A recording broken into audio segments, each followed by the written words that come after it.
로마서 5장 8절 말씀. 아멘. 하나님의 사랑이 믿어지십니까? 네, 그러면 여러분 용기를 가지시고 여러분들이 두려워하지 마시기 바랍니다. 우리 지난 한 주간 명절 연휴는 잘 보내셨는가요? 네, 그러면서 우리 오늘 올 때 평안하셨습니까? 안녕하셨습니까? 우리 서로 악수하면서 인사했잖아요. 사실 우리 이 시대가 막 의학도 발전하고 과학도 발전하고 그러지만은 오히려 그런데 그걸 막 넘고 넘어서 막 전쟁과 기근과 질병들이 막 더 다채로워지고 우리 교회 내에도 사실은 우리 이 질병 때문에 어려워하시는 우리 교우들이 얼마나 많아요. 점점 더 이 뭐 경쟁 사회를 넘어서 위기 사회가 되어가는. 그래서 우리도 그런 일들을 자꾸 경험하다 보니까 우리도 자꾸 나에게 매몰되는 거예요. 그러니까 이기주의로 변하고 개인주의로 변해가는 거예요. 세상은 점점 더 그래가요. 그럴수록 우리 교회는, 우리 한가족 교회는 하나님의 성도로 부름받았잖아요. 정말 하늘 가족으로 부름받았잖아요. 그래서 이 세상에 살아갈 때 이러한 위기와 걱정에서 제외되는 것은 아닙니다. 하지만 이런 수많은 어려움과 위기 가운데서도 내가 정말 견지하며 살아가야 할 것이 있다라는 것이죠. 이 두려움과 불안한 시대를 이기며 살아갈 수 있는 비결이 무엇일까? 저는 이 생각을 하면서 시편 121편을 묵상하며 말씀을 준비했습니다. 오늘 시편 121편 여러분들이 이래 보시면 한번 보세요. 보면 이 위에 제목이 뭐라고 되어 있냐면요, 성전에 올라가는 노래 이렇게 했습니다. 그런데 작가는 미상입니다. 누군지 모릅니다. 이스라엘 백성들이 성전에 예배를 올라갈 때 같이 함께 불렀던 노래들이라고 이야기를 합니다. 무슨 말이냐 하면 우리 조금 전에 성경 암송을 했잖아요. 암송 구절, 그죠? 이 암송 구절이 66구절이거든요. 전부 우리가 1년 동안 이렇게 계속 이렇게 암송해오는 구절들이 성경을 통째로 창세기부터 요한계시록까지 외우면 참 좋겠습니다. 그죠? 그러면 여러분들이 예배 드리러 올 때, 갈 때 성경을 창세기부터 요한계시록까지 다 외우세요. 이러면 누가 외우겠습니까? 그런데 오늘 우리가 지난 주간 성경 구절 외웠던 게 있잖아요. 사람에게 한 번 정해진 것, 우리 죽는 것은 한 번 정해진 것이요라고 이야기하잖아요. 그 후에는 심판이 있으리니. 너무나 짧은 구절이에요. 그렇지만 이 한 구절을 우리는 같이 차를 타고 가면서 외우는 거예요. 우리 중고등부 교사들이 중고등부 학생들에게 이것을 암송하면서 같이 막 그 반에서 그것을 외우고 하더라고요. 마찬가지로 성전에 올라가는 노래는 짧은 시인 거예요. 그래서 이 구절들을 암송하면서 노래하면서 올라가는 거예요. 여러분, 예루살렘은 해발 800m 있습니다. 산이죠, 산. 그래서 내가 산을 향하여 눈을 들리라, 이렇게 시편 기자가 지금 찬양을 하고 있는 거예요. 사람들이 그 산을 올라가면서 뭐 언덕도 보이고 사람도 보이고 뭐 이렇게 건물도 보이고 할 거 아니에요. 그런데 산을 향하여 눈을 들리라 이렇게 이야기하니까 어떤 분이 우스갯소리로 이 시편 121편을 식목일 시편이다 이렇게 말씀하시는 분도 있다 하더라고요. 왜냐하면 도움이 산에서 오니까 나무를 많이 심어야 된다 이렇게 이야기하시는데 그런 개념은 아닙니다. 그보다 훨씬 더 말할 수 없을 정도의 높은 차원의 내용입니다. 사실은 내가 산을 향하여 눈을 들리라, 나의 도움이 어디서 올꼬 라고 이렇게 이야기하는 배경에는 뭐냐 하면, 여러분, 산에는 뭐가 있을까요? 나무 있겠죠. 그리고 또요, 풀도 있고 또 바위도 있죠. 자, 여러분, 우리나라도 비슷합니다. 우리 사람들이 올라가면서 흔히 볼 수 있는, 여러분 등산하면서 흔히 볼 수 있는 이 장면들이 어떤 것들이 있나요? 제 눈에 유독 보기 싫은 것들이 눈에 띄는데 그게 뭐냐 하면요, 돌이 있는 곳에서는 그 돌탑을 꼭 쌓아놨어요. 군데군데 구비마다 돌탑이 꼭 쌓여져 있어요. 우리나라가 그렇게 해요. 왜 그럴까요? 불교적인 영향이겠죠. 그죠? 그 돌탑을 쌓고 하나하나 거기에 정성을 들이고 그렇게 마음을 내가 빌면 이 여기에 있는 산에 있는 신령한 신이 나에게 뭔가가 도움을 주겠지라는 기대와 소망이 있는 거죠. 이스라엘 백성들도 마찬가지인 거예요. 거기에도 신전이 있고요. 거기 올라가면 거기에서 제사도 드리고 그래요. 그런데 그 신전에는 무슨 제사를 드리냐 하면요. 그 신전에는 말 그대로 이교도들이 남녀 창기들도 있고요. 사람들이 풍년과 다산을 기원하면서 거기에 제사를 드리는 거예요. 재앙을 막아준다고 약을 팔기도 하고 부적을 팔기도 하는 거예요. 시편 기자가 그거 아니라는 거예요. 나의 도움이 어디서 올고 그거 아니라. 그럼 어디서 오냐? 나의 도움이 1절 다 같이 함께 한 번 더 읽겠습니다. 시작. 내가 산을 향하여 눈을 들리라. 나의 도움이 어디서 올고. 이 성도들이 순례자들이 어디서 올까? 어디서 올까? 나의 도움이 어디에 있을까요, 여러분? 우리는 도움을 어디에 청할까요? 예, 2절 말씀 답이 있습니다. 시작. 나의 도움이 천지를 지으신 여호와에게서로다. 아멘. 여러분, 험난하고 고되고 불안과 어려움이 있는 이 인생길에서 우리가 불러야 할 고백이 바로 이 고백이에요. 나의 도움은 천지를 지으신 여호와에게서로다. 우리의 도움은 천지를 지으신 하나님이신 줄 믿습니다. 천지를 지으시고 모든 만물의 주인이 되시는 능력의 하나님께서 우리의 도움이 되신다는 거예요. 하나님께서 창조주로서 우리의 도움의 근원임을 강조합니다. 특별히 왜 천지를 지으신 하나님이라 할까요? 천지를 지으셨다면 모든 우주 만물을 지으셨단 말이잖아요. 그죠? 천지. 이 세상 지구상에 있는 우리 지구상에 있는 모든 것들을 파악하는데도 우리는 다 할 수가 없어요. 그렇게 똑똑하다는 과학자들이 수천 명, 수만 명, 수십만 명, 수백만 명이 달라붙어도 이 지구에 어떤 일들이 벌어지고 있고 어떻게 이 지구가 돌아가는지 다 밝혀낼 수가 없는 거예요. 다 밝혀낼 수가 없어요. 그런데 여러분, 우리 그 태양계를 넘어서 은하계까지 있는 그 모든 우주의 신비를 어떻게 밝혀낸단 말입니까? 하나님은 아무것도 없는 무에서 유를 창조하신 분이시잖아요. 그것도 말씀으로 천지가 꿈틀거리고 지금 저와 여러분들이 누리고 있는 이 모든 자연 만물들이 다 만들어졌단 말입니다. 이게 하나님의 능력이라고 시편 기자는 이야기하고 그 능력은 천지 만물을 지으셨다. 그런데 하나님께서는 그렇게 이야기해버리면요, 우리가 그런가 보다 그렇게 말로 넘어가는 거예요. 그런데 하나님은 그 천지 만물을 지으신 무한한 지혜를 가지고 계신 거예요. 하나님께서 우리를 당신의 형상대로 만드셨다라고 말씀하고 있습니다. 그래서 우리는 약간의 지혜가 있는 거예요. 저 밖에 다니는 짐승 들어가는 차원이 다른 거예요. 이 세상을 살아가게만 하여도 우리는 정말 놀라운 것 아닙니까? 그런데 여러분, 내가 어디서 왔고 내가 어떻게 이렇게 온전한 인격적인 하나님의 형상을 닮은 사람으로 세워졌는지 여러분 혹시 설명하거나 과학적으로 저에게 이야기할 수 있겠습니까? 창조주 하나님이 얼마나 엄청난 능력과 지혜의 소유자인지 여러분 우리가 다 설명할 수가 없어요. 우리 아이가 생기는 과정들을 여러분 아시죠? 그림을 여러분 보시면 제가 간단한 그림을 가져왔는데 정자와 난자가 만나서 두 세포가 하나가 되어서 분열하기 시작합니다. 성인의 경우, 저 같은 경우 말입니다. 여러분 같은 경우에 총 세포가 60조개로예요. 60조개 세포. 근데 처음에는 세포가 하나였어요. 정자와 난자라는 세포 하나가 모여서 이게 세포 분열을 하는 거예요. 처음에는 새로운 세포들이 다 같지만 나중에는 다른 종류의 세포가 생기는 거예요. 어떤 세포요? 예, 뼈 세포, 근육 세포, 신경 세포, 간 세포, 눈 세포, 피부 세포.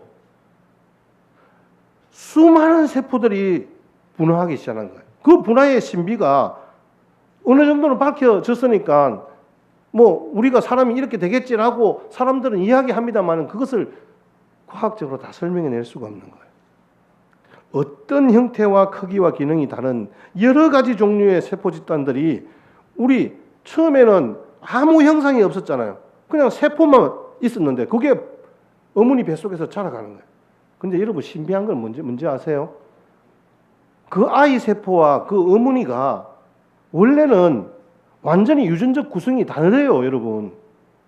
제가 과학자가 아니라서 그건 그러니까 뜻은 알겠는데 어떻게 되는지 모르겠지만 모자가 원래는 유전적 구조가 다른 존재예요. 그런데 다른 유전적 구조를 가진 존재가 같은 몸속에 어떻게 있을 수 있냐 말입니다.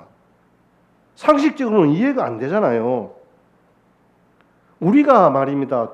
조혈모 세포 이식 수술을 할 때도 그게 같이 함께 이게 어우러지지를 않아요. 다른 사람 걸 내 몸속에 혈액을 바꾸는 작업이란 말이에요. 그러면 안 맞아서 그게 안 맞으면요. 사실은 생명을 유지하기도 힘들어요. 근데 유전적으로 그렇게 이질적인 태아를 엄마 몸이 뱉어가지 않고 오히려 그것을 280일 동안 자리 잡게 하지 않습니까? 여러분, 이것이 하나님의 지혜 아니고서는 어떻게 설명이 가능합니까? 하나님께서 정해놓으신 계획에 따라서 정자와 난자로 형성된 한 개의 세포 내에서 이 모든 놀라운 활동들이 있게 되는 거예요. 그래서 시편 필자는 창조주께 그 점을 다음과 같이 적시합니다. 시편 139편 16절 말씀인데요. 이렇게 시편 기자가 고백합니다. 시작. 내 형질이 이루어지기 전에 주의 눈이 보셨으며 나를 위하여 정한 날이 하루도 되기 전에 주의 책에 다 기록이 되었나이다. 여러분, 제가 조금 전에 한 2, 3분간 막 장황하게 제가 나름대로 설명을 드렸어요. 여러분 무슨 말인지 다 이해가 되는지 저는 모르겠습니다만은 여러분 우리 인체 신비만 하더라도 그렇게 풀리지 않는 신비로 남아 있잖아요. 처음 출발할 때 그 세포 하나로 인해서 지금 나의 몸이 이렇게 구성되었다. 근데 하나님은 처음부터 이걸 알고 계셨다. 그것을 섭리라고 표현합니다. 어떻게 그것을 가능케 하셨습니까? 어떻게 그것을 가능케 하셨을까요? 예, 우리는 잘 몰라요. 근데 이런 계획들을 생기고 나서 하나님이 그렇게 간섭하고 관리하신 게 아니에요. 내가 생기기 전부터 정말 창조 때부터 우리를 그렇게 만드시기로 작정하고 지금 오늘 우리를 있게 하신 거예요. 그럼 옆에 있는 분들하고 우리 같이 한번 웃으며 인사 한번 해보세요. 그래서 여러분 한번 보시고 어떻게 생기셨는지 옆에 있는 분을 같이 한번 웃어봐 주세요, 여러분. 그냥 인상 팍 쓰지 말고 어떻게 당신이 나하고 같이 이 시간에 한 공간에서 하나님께 예배드릴 수 있게 되었습니까? 하나님이 창조주 하나님이 우리를 지으셨기 때문에 가능한 거예요. 여러분 천지를 지으신 하나님이라는 마지막 세 번째 의미는요. 하나님은 우리의 모든 필요와 부족함과 연약함과 그 상황들을 아시고 채워주시는 거예요. 우리를 도와주시는 거예요. 나의 도움이 어디서 올 거라고 시편 기자가 그렇게 고백하고 있잖아요. 우리의 필요를 다 아시고 채워주실 수 있는 분인 거예요. 그래서 시편 기자가 이런 말이에요. 우리 식대로 표현하면 우와 천지를 지으신 하나님이 나를 도와주셔? 그렇게 하면서 그의 머릿속을 스치는 하나님의 위대한 역사가 생각난 거예요. 홍해 앞에 선 이스라엘 백성들, 자기의 선조들이 지금 자기의 머릿속을 꽉 채우는 거예요. 여러분 이스라엘 백성들이 홍해 앞에 섰을 때 여러분 그들이 어떤 생각을 했습니까? 400년간 노예 생활을 했습니다. 감히 애굽의 바로를 찍어낼 줄 어떻게 알았습니까?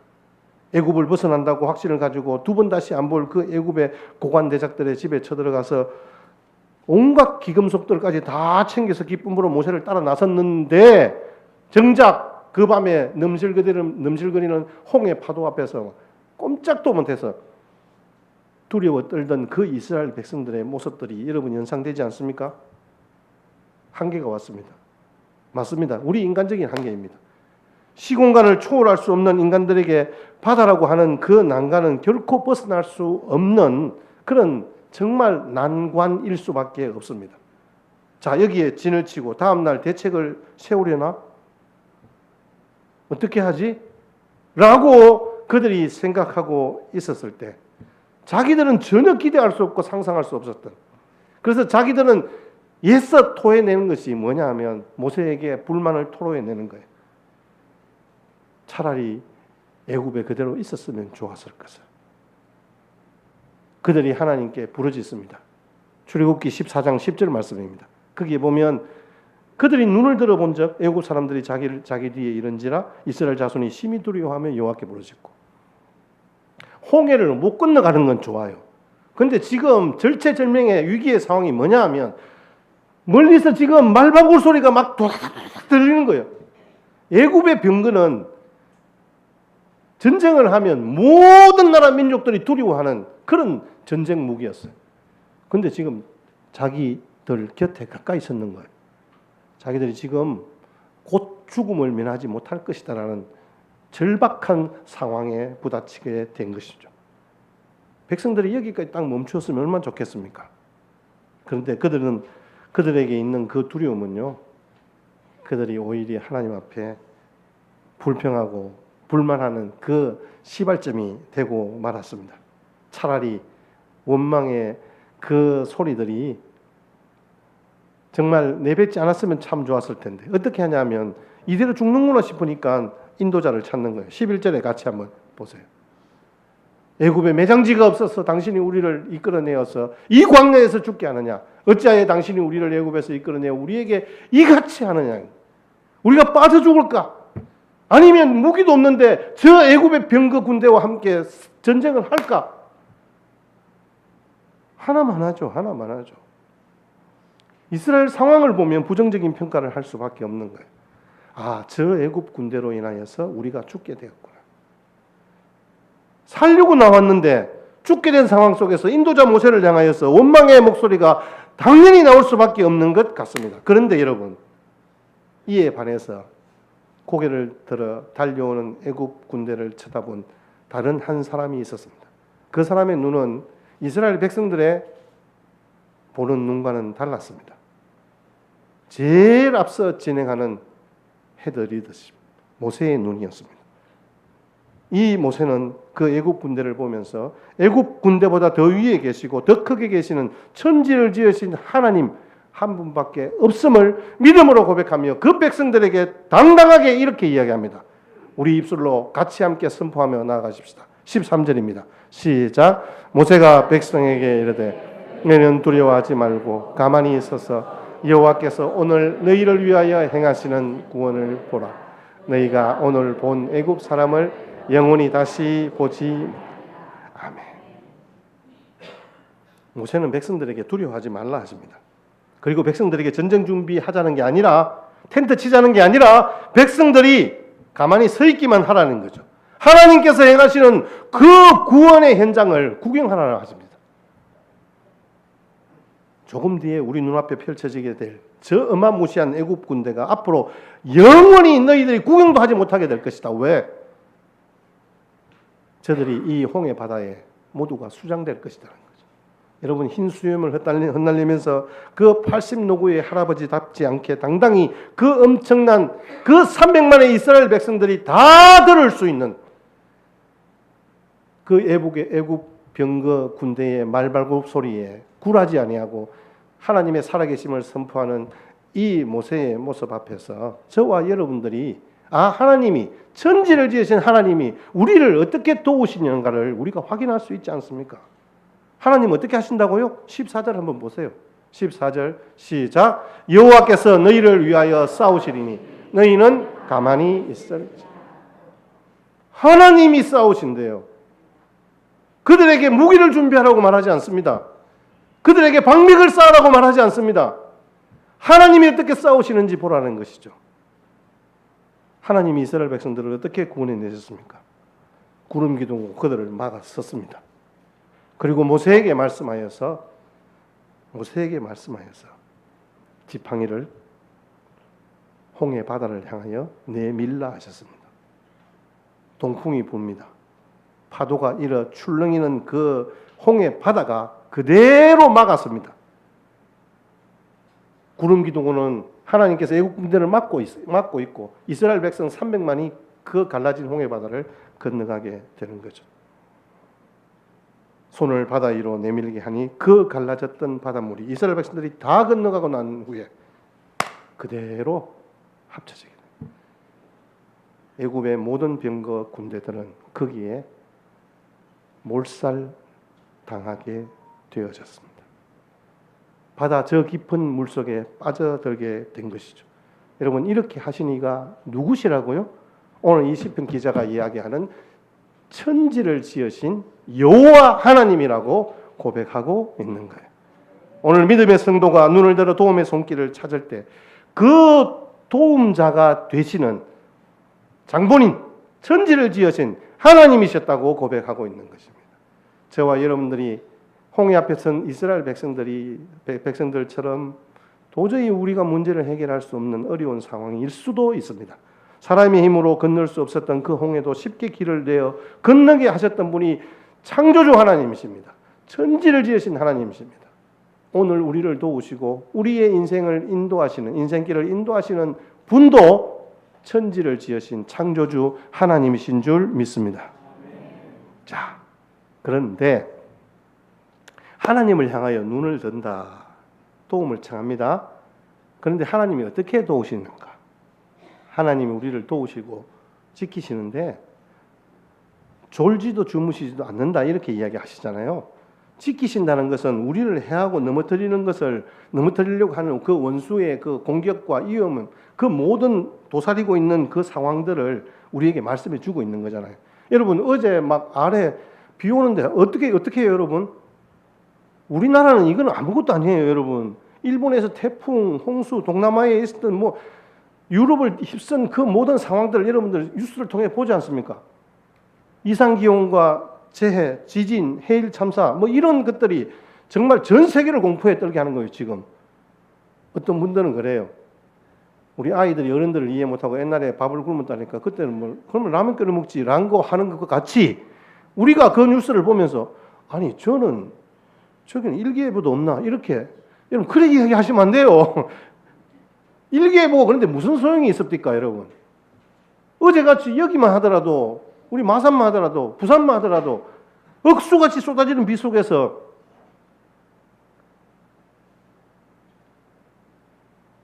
땅이 갈라지고 땅이 꺼져서 부산에는 자동차가 매몰됐잖아요. 여기도 막 산에서 내려오는 막 비를 보니까 와. 근데 여러분, 이런 상황들을 우리 사람의 힘과 지혜로는요, 아무리 계산하고 뭔가를 하려고 해도 그것이 막아낼 수가 없는 거예요.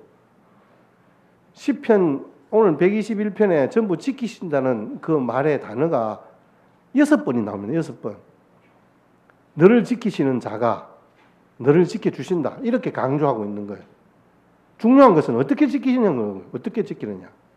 그게 바로 넘어지지 않고, 그러니까 실족지 않게 도우시고 지켜주신다, 그래요. 오늘 3절 4절 같이 함께 읽겠습니다. 오늘 3절 4절 같이 시작. 여호와께서 너를 실족하지 아니하게 하시며 너를 지키시는 이가 졸지 아니하시리로다. 이스라엘을 지키시는 이는 졸지도 아니하시고 주무시지도 아니하시. 자, 첫 번째, 너로 실족하지 아니하게 하신다, 이렇게 얘기합니다. 실족이 뭐예요, 여러분? 실족. 예, 여러분 그 가다가 발 헛디뎌서 잘못 디뎌서 콕 쓰러지는 것을 실족이라 합니다. 사실은 이 실족이라는 것은 산을 가다가 잘못해서 넘어져서 낭떠러지로 떨어진다는 것도 있습니다. 여러분, 우리 인생에서 실패나 실수를 즐기는 사람이 있나요? 인생을 살다 보면 실패가 있고 돌이키기 힘든 실수도 있습니다. 그런데 하나님은 실족하지 않도록 지켜주신다라고 이야기해요. 도움을 주시는 하나님이 제일 첫 번째로 하시는 일이 우리가 실족하지 않도록 우리를 지키신다라고 말씀하고 있어요. 실족이라는 히브리어 단어가 모트라는 단어인데요, 뜻이 비틀거리다, 흔들리다, 미끄러지다, 이런 뜻이에요. 매우 불안정한 상태죠, 그죠? 여러분, 길을 걷는데 같이 우리 뭐 이렇게 뭐 등산을 하거나 우리 같이 뭐 도보를 하거나 이렇게 하잖아요. 저는 뒤에서 집사람이 가면 항상 옆에서 언제든지 넘어지면 탁 붙잡으려고 제가 항상 준비를 하고 있어요. 근데 요즘은 제가 더 불안한 것 같아요. 여러분, 그런데 그 타이밍 0.1초만 잘못 늦어도 붙잡을 수가 없어요. 발을 잘못 디디거나 행동을 잘못하여 재앙이나 혼란에 빠지는 경우들이 너무 많은 거예요. 근데 하나님은 지키시는데 어떻게 하냐? 졸지도 주무시지도 않고 지키신다 그러잖아요. 그죠? 자, 보세요. 지키시는 이가 졸지도 아니하신다. 4절. 이스라엘을 지키시는 이는 졸지도 아니하시고 주무시지도 아니하신다. 신명기 32장 10절 말씀에는 이러한 하나님이 지키시는 것을 눈동자같이 지키신다 이렇게 표현해요. 여러분, 눈동자가 얼마나 예민해요? 신체 구조 중에서 가장 예민한 신경 구조가 아마 눈동자인 것 같아요. 아주 미세하고 예민한 신경 구조로 되어 있는 눈동자는 신체 중에서 제일 연약한 부분이긴 하죠. 이물질이 들어가면 금방 반응을 하기 때문에 눈동자에 그 위험한 이물질이 살짝만 들어가요. 먼지만 들어가도 눈썹과 눈꺼풀과 눈물샘이 주위에서 보호해 주잖아요. 여러분, 눈은 뭔가 물체가 날아오면 눈을 금방 감습니다. 보호하려고. 소리만 질러도 우리는 눈부터 감잖아요. 눈썹과 눈꺼풀과 눈물샘이 한순간도 쉬지 않고 눈동자를 보호하듯이 하나님은 그렇게 우리를 보호하신다. 하나님이 우리를 그렇게 보호하신대요. 그러면서 혹 실족하거나 내가 넘어질 때에도 웅덩이에 빠질 때에도 오히려 우리를 건져주시고 내 발을 반석 위에 두사 내 걸음을 견고케 하시도다 라고 우리 시편 40편 2절 말씀에 말씀하고 계신 거예요. 우리가 실족하지 않도록 지켜주시고 견고하게 하시고 실패하지 않도록 붙들어 주신다는 거죠. 여러분, 우리가 길을 가는데 필요한 게 뭐예요? 혹시 길을 갈 때 우리 여러분 고향에 다녀오실 때 뭐 타고 다녀오셨어요? 차 타고 다녔죠. 자가용 타고 아마 다녀오셨을 거라서. 자가용 타고 갈 때 필요한 게 뭐죠? 예? 기름. 오케이. 에너지가 필요합니다. 여러분, 기름 없으면 못 갑니다. 또요. 요즘은 저기 우리 은비 같은 경우에는 자기 집까지 왔다 갔다를 아마 한 500번 이상 하지 않았을까? 그런데 차를 딱 타자마자 항상 먼저 켜는 게 내비입니다. 요즘은 내비를 길을 몰라서 켜는 경우도 있지만 또 과속 카메라나 이런 것들 때문에 켜기도 합니다. 근데 여러분, 인생에서 어떤 분들이 농으로 그렇게 말씀하지 않습니까? 두 여자 말만 잘 들으면 인생이 실패하지 않는다고. 근데 이번에 두 여자 중에 한 여자 말 잘못 들어가지고 어떻게 됐습니까? 길이 이 길로 가면 빠르다고 어디로 안내했다고요? 논두렁으로 갔다가 거기서 2시간을 넘게 헤맸잖아요. 전부 다. 거꾸로 돌아 나오는데 나올 수가 없는 거예요. 우리 인생은 그래요. 오늘 말씀을 보면 제가 뭐 어쩔 수 없이 비교할 수밖에 없어요. 하나님, 천지를 지으신 그 하나님과 우리 인생에서 도움을 얻으려고 하는 것들, 우리 사람, 지혜, 물질 뭐 이런 것들이 있는데 그것과 비교될 수밖에 없는 거예요. 하나님은 우리를 넘어지거나 실족하지 않도록 끊임없이 지키시고 하나님은 그 무한한 천지 창조의 능력으로 우리를 언제나 지키시고 보호하시고 도와주시는데 우리 사람들은 한계가 있단 말이에요. 하나님께서는 영적으로도 우리를 실족하지 않도록 하시잖아요. 여러분, 베드로가 순간순간 주님 앞에서 무너질 때가 많이 있었잖아요. 그 베드로가 세족식 할 때도 나 안 하겠다 그러고, 그리고 막 베드로는 자기의 열정에 앞서서 나 막 뭐 하고 싶다 이렇게 얘기할 때 예수님이 뭐라고 이야기합니까? 누가복음 22장 31절에서 32절 말씀에 보면 사단이 밀가부르듯 하려고 너희를 청구하였으나, 그러니까 너희들을 사주하였으나 이런 뜻입니다. 내 믿음이 떨어지지 않기를 나는 그런데 기도한다. 돌이켜 내 형제를 굳게 하라. 그렇게 베드로를 격려하고 있습니다. 여러분들, 저와 여러분들이 영적으로 우리가 침체될 때 우리가 주님을 의지하고 나아간다면 하나님께서 우리를 도우시고 인도하신다는 거죠. 그 하나님이 졸지도 않고 주무시지도 않고 우리를 지키신다 라고 말씀하고 있습니다. 여러분, 존다는 것은 생리현상이잖아요. 피곤하면 졸 수밖에 없잖아요. 피곤하면 졸고 때가 되면 잠이 오는 거예요. 여러분 뉴스를 보셨습니까? 항공기 기장과 부기장이 둘 다 졸아가지고 파면 당한 거 뉴스 보셨어요? 여러분 한번 뉴스 한번 나중에 찾아보세요. 둘 다 잔 거예요, 여러분. 둘 다. 근데 자동 항공 조정법 때문에 뭐 비행기가 뭐 그렇게 떨어지거나 그렇게 하진 않았어요. 근데 그게 다 기록으로 남잖아요. 나중에 그걸 조사를 했는데 그렇게 된 거예요. 비행 상태를 점검해야 하는데 부조종사가 잠든 사이에 이 주기장도 잠에 빠진 거예요. 자동 조정 때문에 문제가 생기지는 않았지만 그 책임으로 회사에서 둘 다 해고가 돼버렸어요. 제가 오늘 제목이 뭐예요?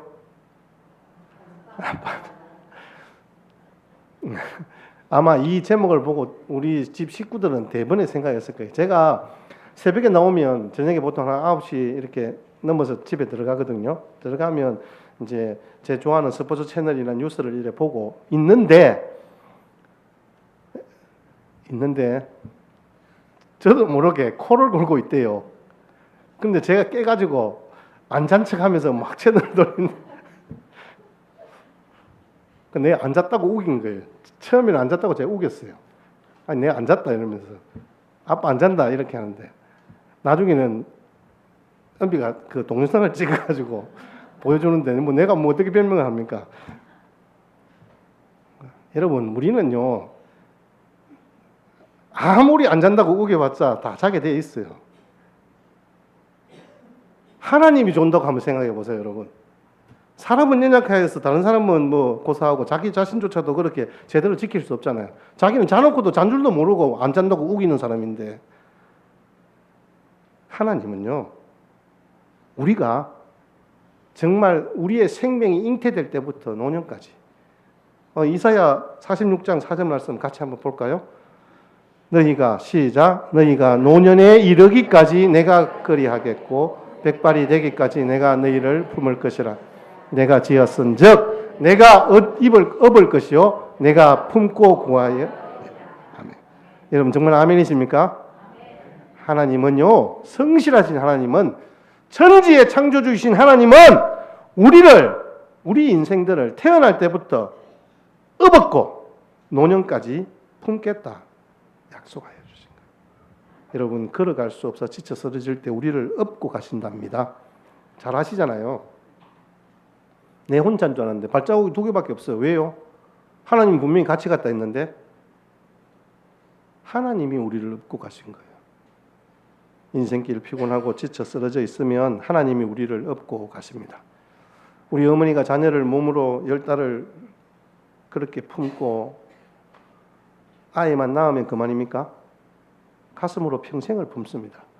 자식이라는 이유만으로 무엇이든지 원하는 것은 다 그렇게 도와주기를 바라는 것이 부모님의 마음입니다. 저도 어렸을 때 막 열이 나고 이렇게 누운 적이 있어요. 그래서 그때 구들막에서 누워가지고 얼마나 미련하게 그렇게 누워 있었던지 엉덩이에 화상을 입어가지고 제가 고등학교 될 때까지 엉덩이 화상 자국이 이만큼 있었어요. 지금은 없더라고요 보니까. 근데 그때 제가 일어날 수 있었어요. 그런데 눈을 한번 떠보면 옆에서 수건을 갈아주시고 막 일어나서 이렇게 해서 물도 먹여주시고 죽도 끓여주고 저는 그게 너무 좋아가지고 그냥 자는 척했어요. 열 나는 척하고 아픈 척했어요. 괜찮다 하시면서 계속 찬물 수건을 이마에 올리고 미지근한 물을 짠 수건으로 몸을 닦아주었다는 거죠. 아프다는 핑계로 그렇게 있는 거예요. 우리 부모님들이 그러한 것보다 더 세밀하고 완벽하게 졸지도 주무시지도 않으시면서 우리를 지켜주시는 분이 천지를 지으신 창조주 하나님이시라는 말씀입니다. 오늘도 우리를 십자가 피로 구원하시고 새롭게 우리를 돕는 자로 함께 하시는 하나님은 때로 우리의 생각에 갇히거나 우리의 제한대로 하나님을 풀어가지는 않습니다. 한번 보세요. 우리 그림을 한번 보세요. 여기 이 그림은 프랑스 화가 에밀 리노프의 그림 중에 돕는 손이라는 제목의 그림입니다. 우리나라 그림이 아닙니다. 프랑스 화가입니다. 1981년도에 발표된 그림인데 아주 세계 명화들 중에 하나예요. 그런데 여러분 가만히 보세요. 우리 아이가 얼마나 진지해요. 배가 지금 막 지나갑니다. 이 아이는 지금 자기가 노를 저어서 배가 그렇게 움직이고 있다고 생각하는 거예요. 이 손녀가 노를 저어서 배가 움직이는 게 아니에요, 여러분. 할아버지는 안쪽에 그 손녀를 안전하게 놓고 자기가 바깥쪽에서 열심히 노를 짓고 있는 거예요. 이 소녀는 의기당당하게 자기가 노를 젓는 것처럼 생각하는 거예요. 여러분, 이 아이는 자기는 손만 얹어놓고 있을 뿐이에요. 저는 이게 인생이라고 생각합니다. 이 그림에서 말하고자 하는 메시지는 내가 뭘 하는 것 같지만 나와 함께 하신 그 큰 손이 우리 인생의 노를 젓고 계신다는 거예요. 우리 인생의 배에 노를 젓고 계신 분은 하나님이십니다. 천지를 지으신 창조주 하나님의 은혜와 능력으로 우리의 인생이 지어지고 나아가고 있다라는 말씀입니다. 그 하나님이 손을 내밀어 붙잡고 있는 것 같지만, 우리가 손을 내밀어 붙잡고 있는 것 같지만 실상은 하나님이 붙들어 주셨다는 말씀입니다. 시편 73편 23편 말씀으로 우리 말씀을 정리하겠습니다. 시편 73편 23절 시작. 내가 항상 주와 함께하니 주께서 내 오른손을 드십니다. 아멘. 저는 참 감사한 게 어느 것 하나 하나님의 도우심이 아닌 때가 없었고 아닌 것이 없었어요. 저는 제가 생각할 때, 제가 곁길로 갈 때 하나님은 기다려 주셨고요. 제가 다시 돌아오도록, 제가 마음에 들지 않는 행동을 하실 때도 하나님은 끝까지 참아 주셨어요. 제가 주님을 부끄럽게 하는 그런 어떤 일들과 사건들도 있었어요. 그런데 변화될 때까지 하나님은 계속해서 기대하며 참아 주셨어요. 하나님의 손에 붙들린 그때부터 하나님은 저를 향한 계획을 세우시고, 때로는 내가 알 수도 없는 그런 상황 속에 내 인생이 변화되고 진행되어질 때 언제나 나의 삶은 최고였고 최선이었습니다. 제가 목회자가 된 것도 마찬가지고, 내가 지금 살아가는 지금 이 시간에도 하나님은 필요하신 대로 도우시고 우리에게 가장 최고로, 가장 최선으로 나를 인도하셨다라고 저는 고백합니다. 여러분, 하나님을 도움으로 삼고 여호와 자기 하나님께 소망을 두는 자는 복이 있다라고 말씀하고 있지 않습니까? 여러분, 오늘 우리의 삶 가운데 하나님이 지키시고 인도하시는 하나님의 은혜의 역사들을 기다리며 주님 앞에 섰으면 좋겠습니다.